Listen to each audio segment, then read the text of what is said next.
I'd always believed that if you loved someone enough, worked hard enough, gave enough, the universe would reward you.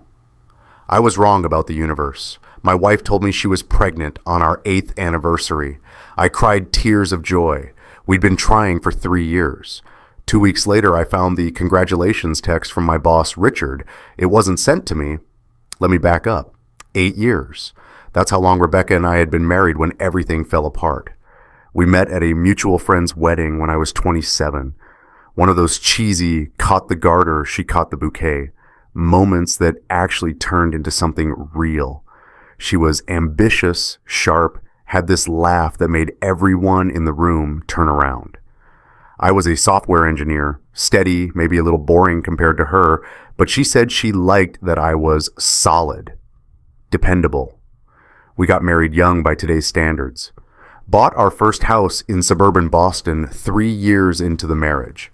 A modest colonial with a backyard we kept saying we'd do something with. I turned down a job offer in Seattle because it would have meant moving away from her family. When she decided to get her MBA while working full-time, I picked up most of the housework, handled the cooking, made sure she had time to study. When she got promoted to marketing director last year, I was the one who planned the celebration dinner, who told everyone in our friend group how proud I was. We'd been trying for a baby for 3 years. 3 years of negative tests, doctor's appointments, Rebecca crying in the bathroom while I held her, telling her it would happen when it was meant to happen. The fertility struggles put stress on us, on any couple really, but I thought it brought us closer. We painted a nursery together last spring. Soft yellow walls, white trim, left it empty but ready, waiting. We had this Sunday morning ritual, pancakes. I'd make them from scratch, my mom's recipe, and we'd sit at the kitchen table in our pajamas, reading different sections of the newspaper, occasionally reading passages out loud to each other. Sounds domestic, maybe boring to some people, but it was ours. My boss Richard came to dinner at our place occasionally. He was the VP of engineering at our company, 15 years older than me, one of those guys who seemed to have it all. Big house, beautiful wife Catherine, 2 kids, the corner office with the view. He'd talk about his family sometimes, show pictures of his kids' soccer games. Rebecca and Richard got along well. Too well, I realize now. At the time, I just thought it was nice that my wife and my boss were friendly, made work events less awkward. Our 8th anniversary fell on a Thursday. I'd made reservations at Giulia's, this upscale Italian place in Cambridge that Rebecca loved. The kind of place where the pasta is made fresh, and a dinner for 2 runs you close to $300. But it was our anniversary. She'd seemed nervous all through dinner, kept touching her wine glass without drinking from it, rearranging her napkin. "I have something to tell you," she said somewhere between the appetizer and the main course. My heart started racing. In that moment, 1,000 possibilities flashed through my mind, and somehow, stupidly, I landed on the right one for the wrong reasons. I thought maybe she'd gotten a promotion she hadn't told me about yet, or wanted to move, or had some big career news. "I'm pregnant." I don't remember what I said first. I think I just stared at her. Then I started crying, right there in the restaurant. We both did. After 3 years of trying, 3 years of disappointment and doctor's visits and feeling like maybe it just wasn't going to happen for us. Finally. We called my parents that night, Rebecca's parents the next morning. Everyone was ecstatic. My mom cried. Her dad made jokes about having to buy a bigger house. It felt like everything was finally falling into place. I slept that night feeling complete for the first time in months. Like the universe had finally rewarded us for hanging in there, for not giving up. I should have waited to tell everyone. 2 weeks after the anniversary dinner, I woke up before Rebecca. She was in the shower and her phone was on the nightstand buzzing. We'd always had a pretty open policy about phones.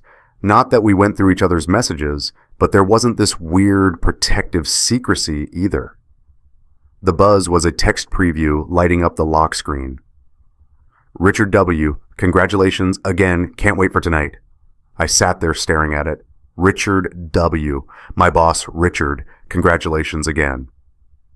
But I hadn't told Richard yet. I was planning to mention it casually at work next week, didn't want to make a big announcement, and we were supposed to have dinner with her college friend tonight, not...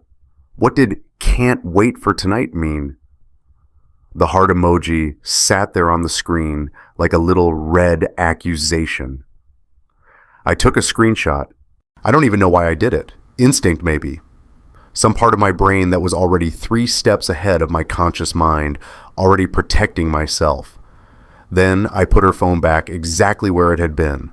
Rebecca came out of the shower, smiled at me, kissed my forehead.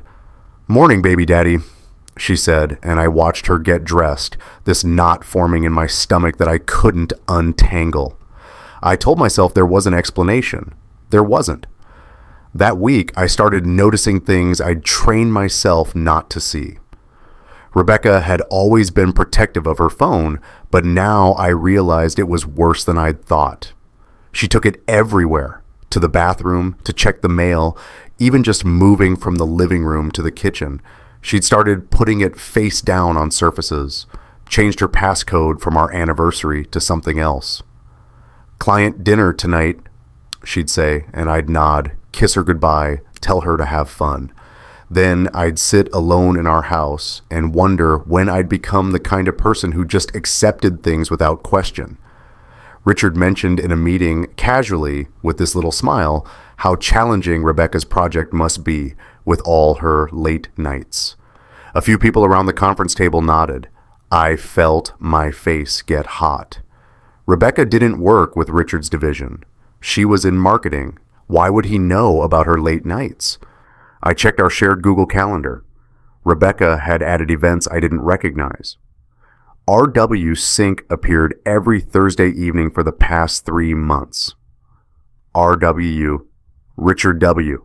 That's when I learned the worst betrayals come wrapped in heart emojis. I created a fake email address, used the password recovery feature on her old backup email, one she'd set up years ago and never changed the password on, some college email she barely used anymore. Got access, started reading. Months of deleted emails, hundreds of them, hotel room numbers. "I can't stop thinking about you. When can we finally be together?" Discussion about leaving their current lives, starting fresh. References to how Daniel's so oblivious, and how Catherine suspects something but has no proof. I read every single one. It took me 4 hours sitting in my car in a parking lot during my lunch break, and by the end, my hands were shaking so hard I could barely hold my phone. The pregnancy timeline aligned with their affair, not with my calendar. I did the math 3 times. The weeks she'd been ovulating, according to the app on her phone, the times we'd been trying, those were the same weeks she had Thursday night RW syncs on the calendar. Every deleted email was a lie. Every "I love you" she'd said was wrapped around someone else's name. I came home early one afternoon, told my team I had a doctor's appointment. Rebecca's car was in our driveway. That wasn't unusual. She worked from home sometimes.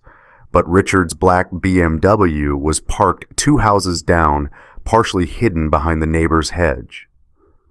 I sat in my car for 20 minutes, just sat there, watched our house. Our house with the mortgage I'd scrimped to afford, with the nursery we'd painted together, with 8 years of my life inside it. 20 minutes of my brain trying to come up with any other explanation, any reason why Richard's car would be on our street in the middle of a work day. There wasn't one.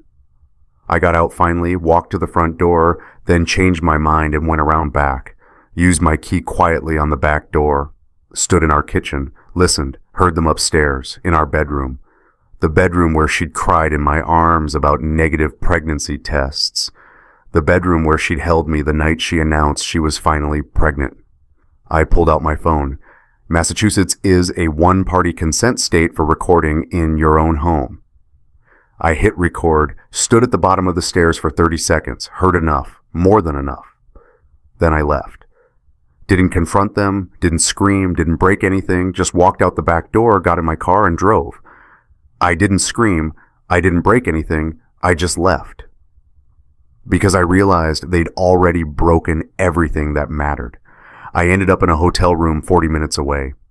Extended stay America off Route 93, the kind of place where nobody asks questions and the walls are beige and the carpet smells like industrial cleaner. I sat on the edge of the bed and listened to the recording once. Just once. Then I deleted it from my phone, but I'd already uploaded it to a secure cloud drive. Evidence.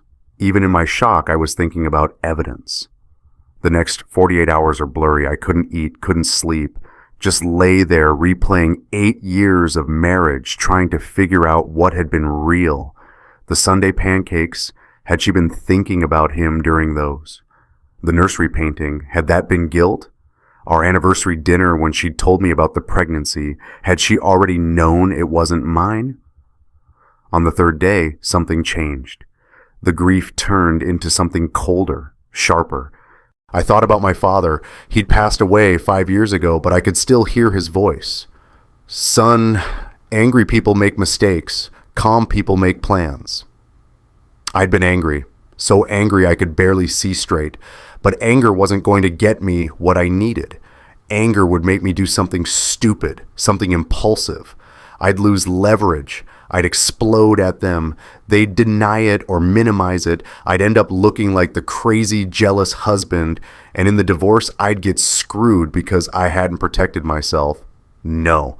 If they wanted to play games with my life, I'd show them what happens when someone stops playing fair and starts playing smart. I checked out of the hotel, went home. Rebecca was there, looking worried. Where have you been? I've been calling you. Work crisis, I said, keeping my voice even. Stayed at Kevin's place. Didn't want to worry you while you were dealing with first trimester stuff. Her face relaxed. She bought it. Of course she did. I'd always been the dependable one, the one who handled crises calmly. You should have told me, she said, hugging me. I hugged her back and felt absolutely nothing. You're right. I'm sorry. How are you feeling? How's the baby? We talked about baby names that night. She suggested Charlotte. I said I liked it, watched her scroll through Pinterest boards for nursery ideas, watched her check her phone anxiously twice, watched her smile at me like everything was fine. It was excruciating, but it was necessary. I started a document that night, encrypted, stored on a secure server. Date, time, every inconsistency. Every time she claimed she was working late, every time Richard mentioned something about her he shouldn't know. Every hotel charge that appeared on credit card statements I wasn't supposed to be looking at, but had access to through our joint accounts. The performance was exhausting, playing the excited father-to-be while knowing the child wasn't mine, asking about doctor's appointments, helping her pick out maternity clothes, rubbing her feet while she complained about morning sickness. All of it fake, all of it strategy. 2 weeks into my act, I took a sick day and drove 2 towns over. Found a divorce attorney, small firm, discreet, well-reviewed.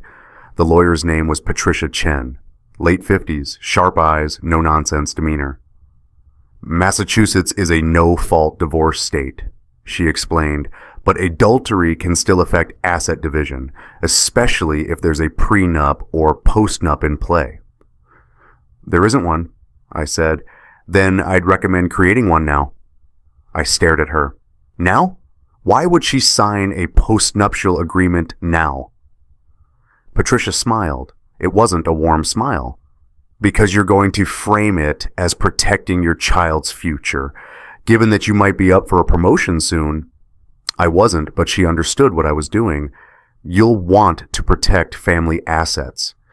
If she's guilty and trying to appear committed to the marriage, she'll sign almost anything that looks like it's about the baby. She was right. I brought it up casually 2 nights later. I've been thinking, I said over dinner, with the baby coming and the possibility of my promotion, maybe we should set up some legal protections for the baby's future. Rebecca looked up from her pasta. What kind of protections? A postnuptial agreement, nothing dramatic, just making sure that if anything ever happened to either of us, our assets would be protected for the baby. And I paused like I was uncomfortable bringing it up. And what? Well, it would include a fidelity clause, standard stuff. If either party commits adultery, they forfeit claim to marital assets acquired during the marriage. I watched her face, saw the micro expression of panic before she controlled it. That seems extreme, she said carefully. It's standard in most postnups, I lied, especially when there's significant assets involved. I just want to protect us, protect our family. She signed the postnuptial agreement within a week, sat at our kitchen table with tears in her eyes, told me it meant so much that I was thinking about the baby's future. She signed the postnup with tears in her eyes, thinking it was about protecting our baby. It was, just not the baby she thought. The next phase was documentation, real, irrefutable evidence. Rebecca's phone backed up to our shared iCloud account. She'd never bothered to turn it off or set up her own. I downloaded months of messages between her and Richard. The things I read made me physically ill. Richard promising to leave Catherine once the promotion settles and we can afford 2 households. Rebecca discussing how they'd let Daniel think it's his for a few years, then transition once we're ready. Like I was a placeholder. A temporary solution to her stability problem. There were discussions about me, how I was sweet but boring, how I never suspected anything, how I'd probably just accept it because he avoids conflict. They weren't wrong about the conflict avoidance, but they were wrong about the acceptance. I saved everything. Screenshots with timestamps, calendar overlaps, credit card statements showing hotel charges on Richard's corporate card, a company policy violation, emails sent on company servers, another violation. I built a timeline that proved the affair started 8 months before Rebecca got pregnant. But I needed more than just evidence for the divorce. I needed leverage. That's when I thought about Catherine. Richard's wife, Catherine, was 40, 2 kids aged 8 and 11. I'd met her at company events a few times. She seemed nice, tired maybe. The kind of tired that comes from years of something being wrong, but not being able to prove it. I debated for 2 weeks whether to contact her. It felt like crossing a line somehow. But then I thought about her, sitting at home with those kids, not knowing her husband was planning to leave her for my wife.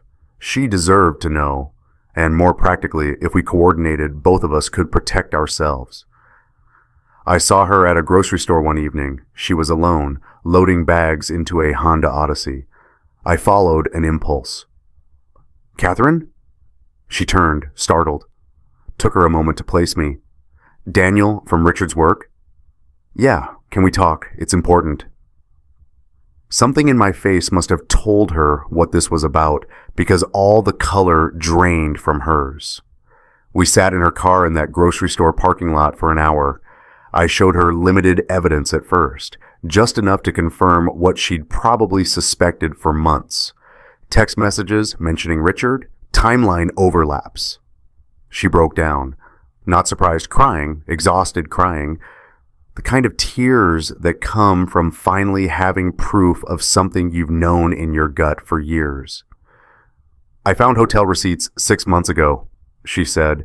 "He told me they were from business trips, but the dates didn't match his calendar. I tried to tell myself I was being paranoid." "You weren't." "I have 2 kids," she said, 8 and 11. "I gave up my career for his career moves. We've moved 4 times in 12 years for his promotions. I don't even know what I'd do, how I'd support them." I understood the trapped feeling. Maybe not the exact same situation, but the trapped feeling. I got it. "What if we coordinated?" I said. "Both of us. Document everything, get lawyers, protect ourselves financially, make sure we exit with what we're entitled to." She looked at me for a long moment. "I'm not a vindictive person," she said finally. "Neither am I, but I'm not a doormat either." We weren't friends. We were 2 people who'd been lied to by the same liars. That was enough. Over the next 2 months, Catherine and I met 4 times. Coffee shops 2 towns over. We compared evidence, shared information, coordinated strategy. She hired a forensic accountant who discovered Richard had been moving money into a separate account, trying to hide assets before a divorce he was clearly planning. In Massachusetts, that's a serious violation. Judges punish that kind of deception severely. Catherine found evidence of 2 other affairs Richard had had over the past 3 years. Different women. One was another colleague. She'd suspected, had even hired a private investigator briefly, but hadn't pulled the trigger on divorce because she was scared. "I'm not scared anymore," she told me at our 3rd meeting. "I'm just done." We made a plan, a specific, detailed plan. We'd schedule both divorces simultaneously, coordinated meetings with our respective lawyers, all in the same building, rooms booked back to back. We'd compile every piece of evidence, timeline, financial documents, text messages, company policy violations, the postnuptial agreement Rebecca had signed, the hidden accounts Richard had created. And we'd set the date for 1 week after Rebecca gave birth, because by then I'd have DNA test results. Rebecca went into labor on a Tuesday in late October, 37 weeks right on schedule. I drove her to the hospital, held her hand through contractions, played the supportive husband role perfectly. She gave birth to a girl, 7 pounds, 6 ounces, dark hair like Richard's. Rebecca named her Charlotte, the name we'd discussed. I held Charlotte in the hospital room, this tiny person who'd done nothing wrong, who was innocent in all of this. I felt grief for what could have been. If Charlotte had actually been mine, this would have been the happiest moment of my life. Instead, it was complicated, sad, hollow, but also clarifying. 2 days after the birth, while Rebecca slept, I did the paternity test. Legal, court admissible, cheek swab from Charlotte, my own sample. Sent it to the lab with expedited processing. Results came back 72 hours later. I opened the email in my car, parked outside a coffee shop. 0% probability of paternity. I'd known. Of course I'd known. But seeing it in official documentation with laboratory letterhead and signatures and legal language, it made it real in a way that felt like being punched in the chest all over again. I sat in that car for 20 minutes staring at the results. Then I forwarded them to Patricia Chen and texted Catherine, "We're on for next week." The week after Charlotte's birth, Rebecca was home, adjusting to new motherhood. She seemed happy, exhausted, overwhelmed with a newborn, but happy. She'd post pictures on Instagram, her and Charlotte, the perfectly filtered images of new motherhood. Never mentioned me in the captions, I noticed. My world and my heart and my everything. Never our. On Thursday afternoon, I told Rebecca we had an appointment. "What kind of appointment?" she asked, bouncing Charlotte gently. "A state lawyer, setting up Charlotte's trust fund. Just some paperwork." Her face softened. "Daniel, that's so thoughtful. You're going to be such a good dad." I looked at Charlotte, at this baby I'd never be father to. "Let's hope so," I said. We drove downtown. Rebecca was chatty, talking about whether Charlotte looked more like her or me. I made non-committal sounds, kept my eyes on the road. The law office was in a modern building near the financial district, glass and steel, expensive artwork in the lobby. Rebecca carried Charlotte in her car seat, followed me to the elevator. "9th floor," I said. Patricia Chen's firm occupied the whole floor. When we walked in, the receptionist directed us to a large conference room at the end of the hall.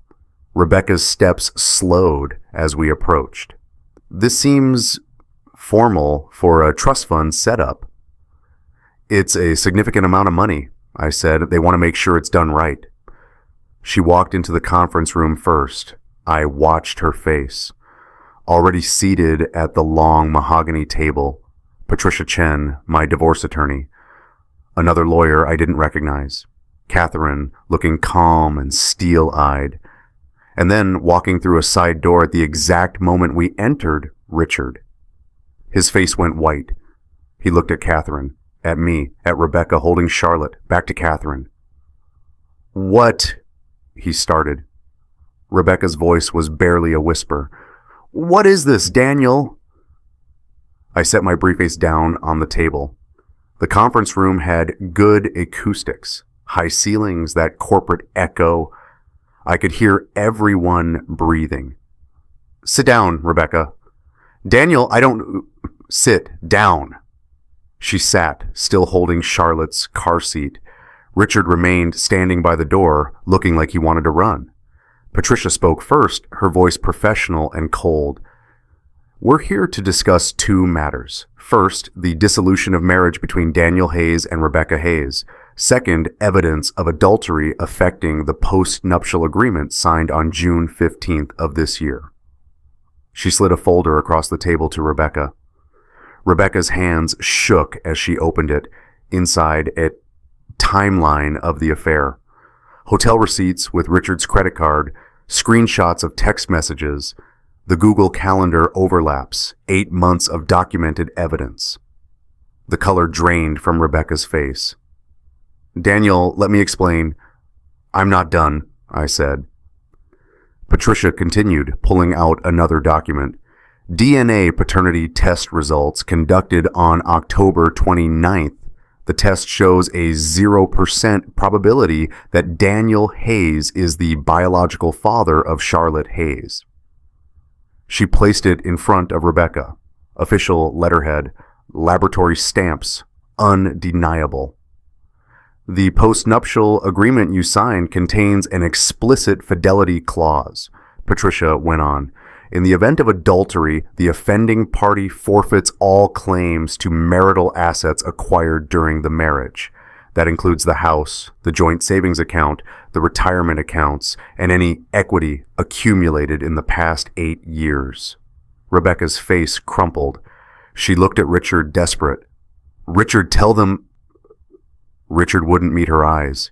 He was staring at Catherine, who was watching him with an expression I'd never seen before. Not angry, just finished. Catherine's lawyer, a man in his 60s with silver hair and an expensive suit, opened his own folder. Mr. Walker, your wife has filed for divorce on grounds of adultery, with evidence spanning not just Ms. Rebecca Hayes, but 2 additional affairs conducted over the past 3 years. He slid the folder across to Richard. Richard's hands were shaking as he flipped through it.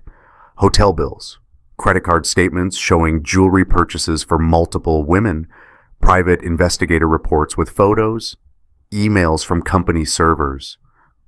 Additionally, Catherine's lawyer continued, our forensic accountant has discovered that you've been systematically moving marital assets into a hidden account under your mother's name, attempting to shield approximately $240,000 from asset division.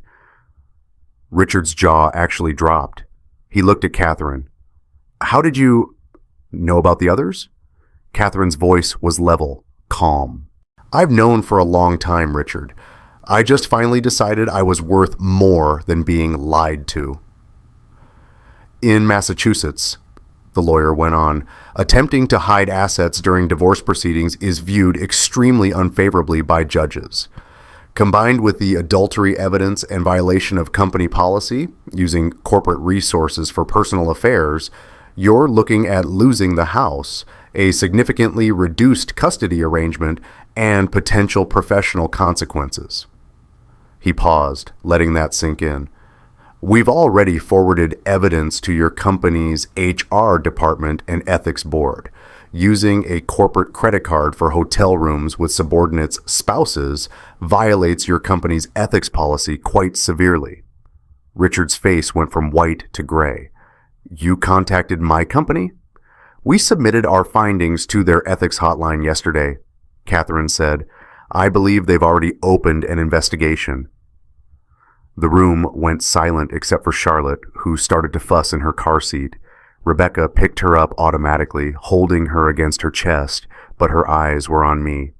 Daniel, please, we can fix this. Think of Charlotte. That's when I finally spoke directly to her. That's not my baby, and you stopped being my wife the first time you slept with him. My voice was flat, calm. I'd practiced this moment in my head 100 times, worried I'd yell or break down or let emotion take over. But when it came down to it, I felt nothing but cold clarity.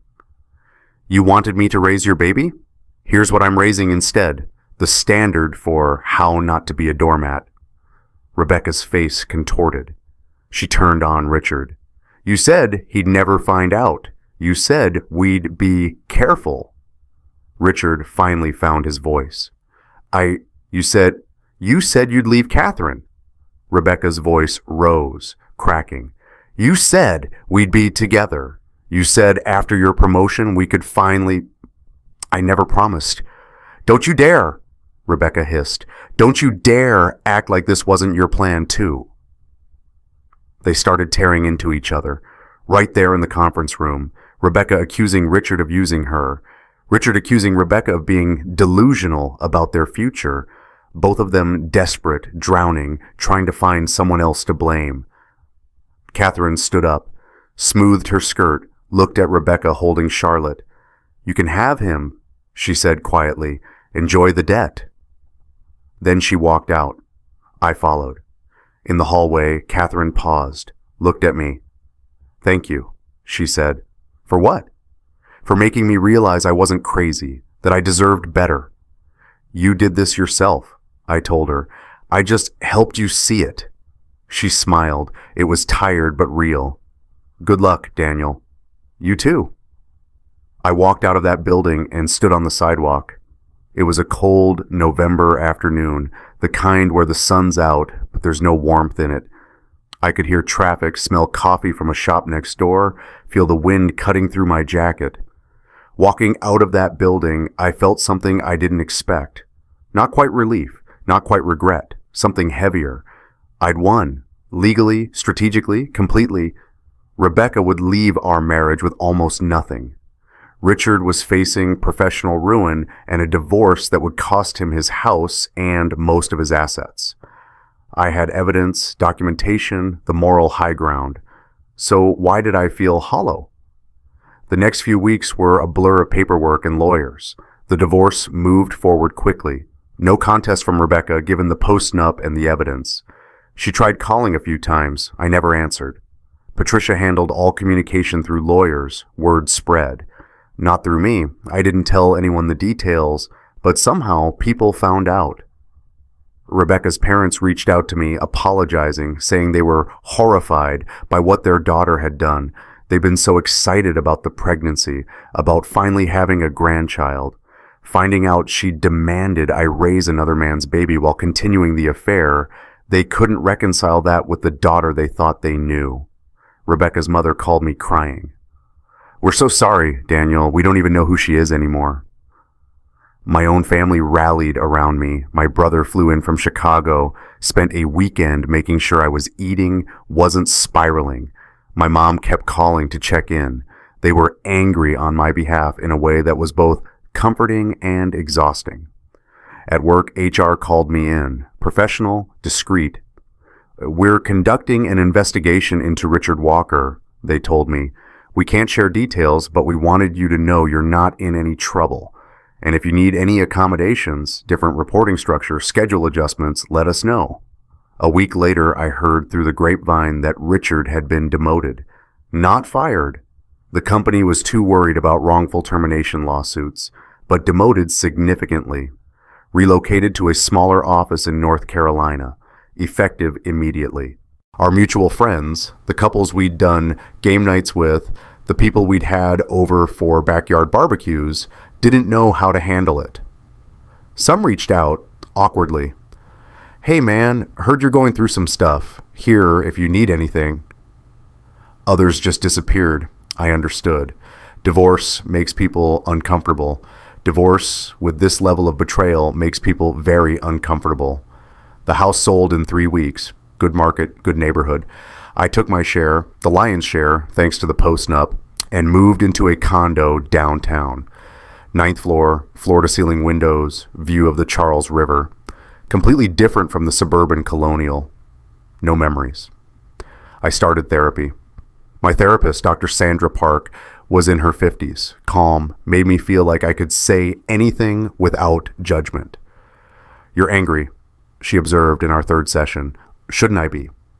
Anger is valid, but I'm noticing you're also angry at yourself.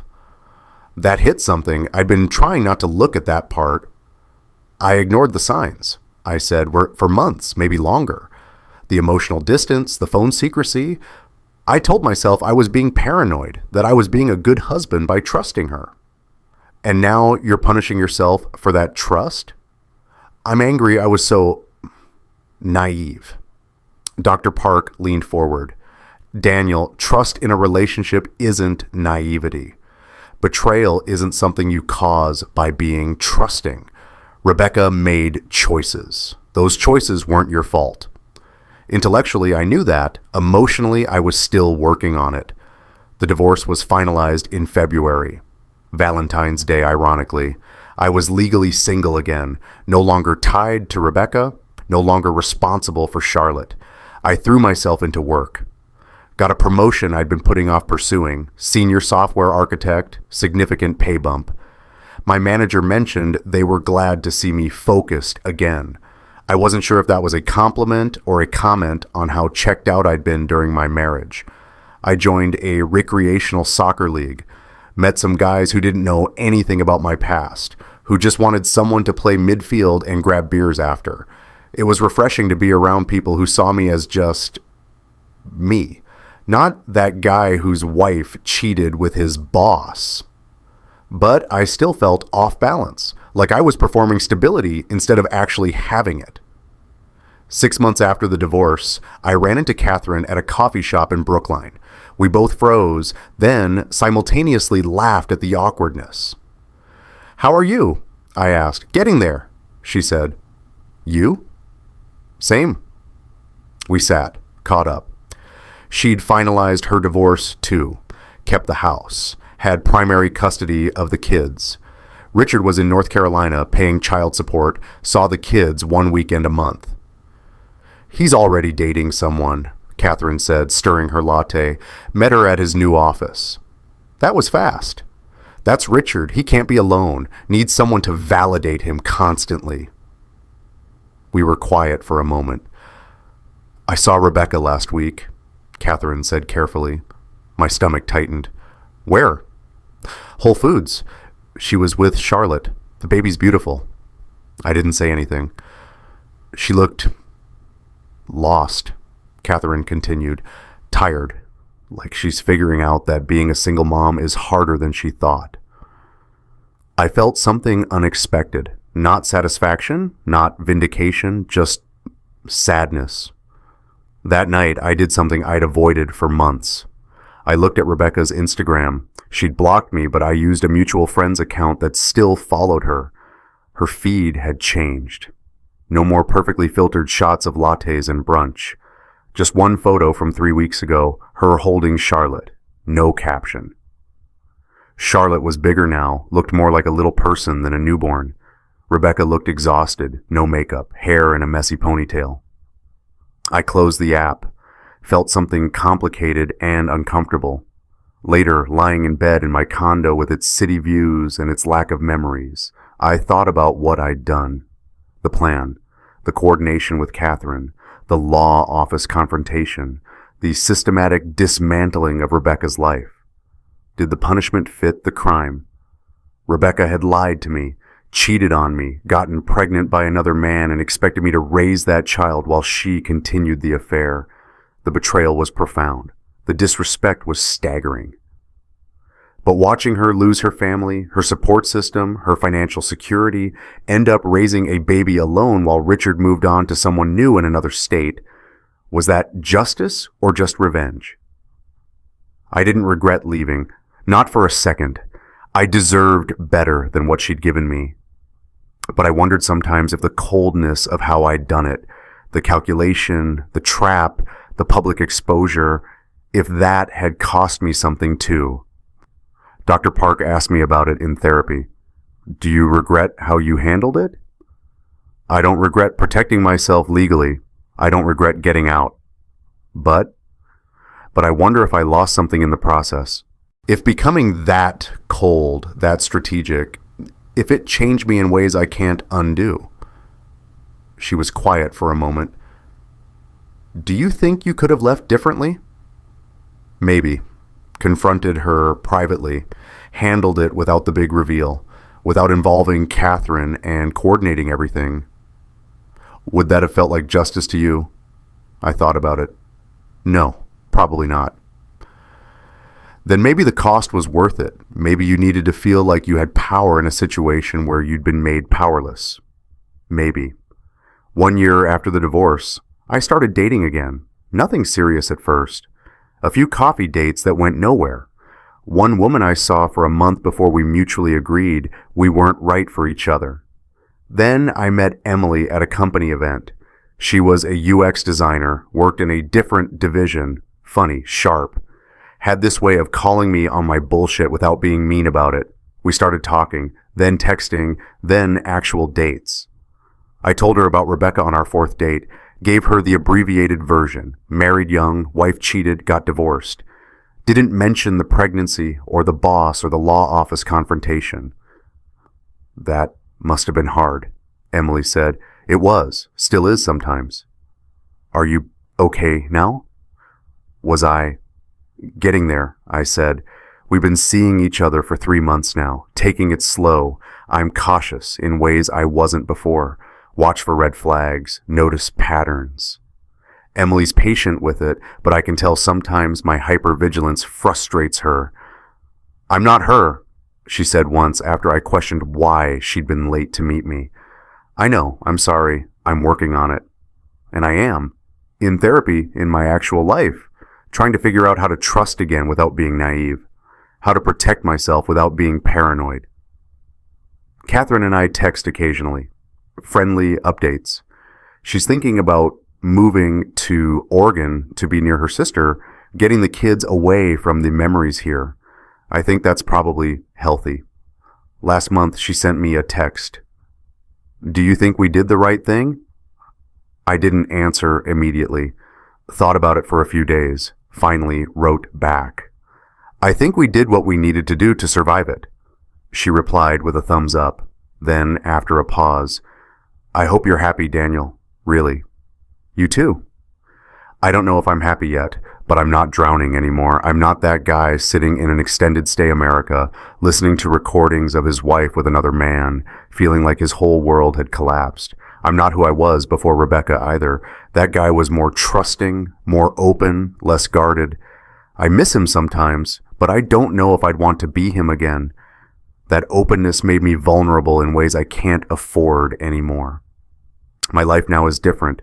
Smaller in some ways, fewer friends, more boundaries, bigger in others, better apartment, better job, more self-respect. I make pancakes on Sunday mornings, but just for me. Sometimes Emily comes over and we make them together, and it's nice, but it's not the same ritual I had with Rebecca. It's something new. I got everything I planned for. Justice, freedom, a fresh start. So why did part of me still feel like I'd lost something I'd never get back?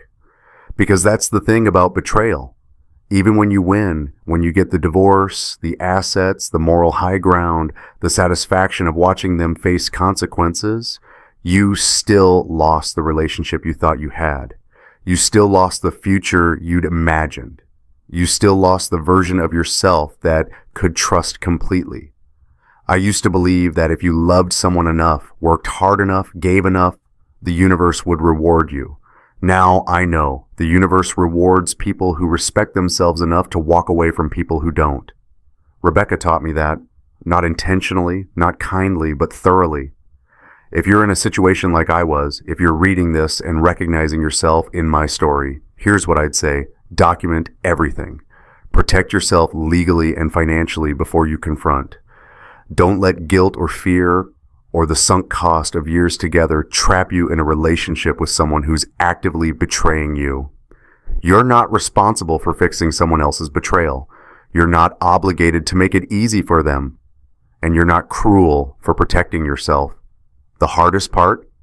Accepting that the person you loved and the person who betrayed you are the same person. That the relationship you cherished had this rot underneath it that you couldn't see. That the future you'd planned was built on lies. But you can survive it. I did. Some mornings I wake up in my condo, sun coming through those floor-to-ceiling windows, and I make pancakes from my mom's recipe, just for me. And it's peaceful, not lonely. I survived. I rebuilt. And yeah, I'm changed. harder in some ways, more careful, less willing to ignore my instincts. But I'm also free. They played games with my life. I showed them what happens when you stop playing fair and start playing smart. And you know what? I won.